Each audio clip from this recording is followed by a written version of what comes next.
Anybody. Letters that were written by my late father, Jimmy Hodge, who was a journalist in Kent in the UK, and I'm his son, Kevin.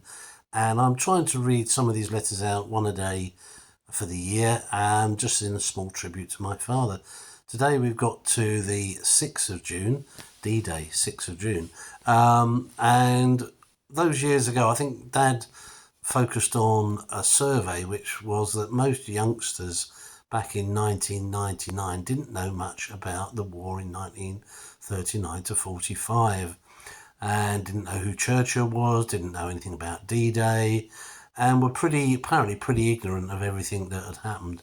However, Dad, rather sensibly, I thought, said, well, yes, but if he'd have been asked in 1945 about who was Prime Minister in 1914-18 war and when did it exactly start and finish, he may well have been similarly a bit like, I don't know, So he was just making the fact that, we shouldn't necessarily condemn youngsters who don't know the ins and outs of the Second World War, because it was a long time ago.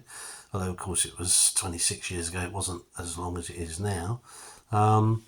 But worth thinking about, isn't it? That actually, yes, will people in the 25, 30, 50 years' time know all about today?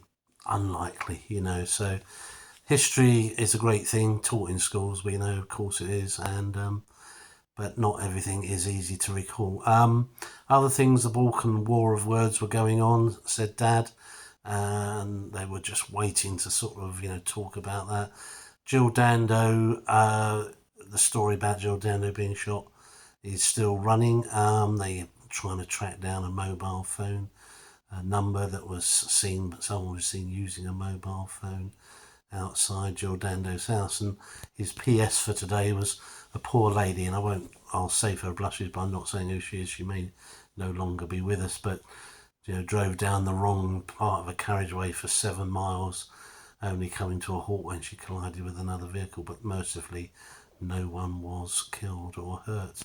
And in fact, something similar happened. It was in the papers quite recently, 1 or 2 days ago, that the same thing sort of happened, that someone went down the wrong way.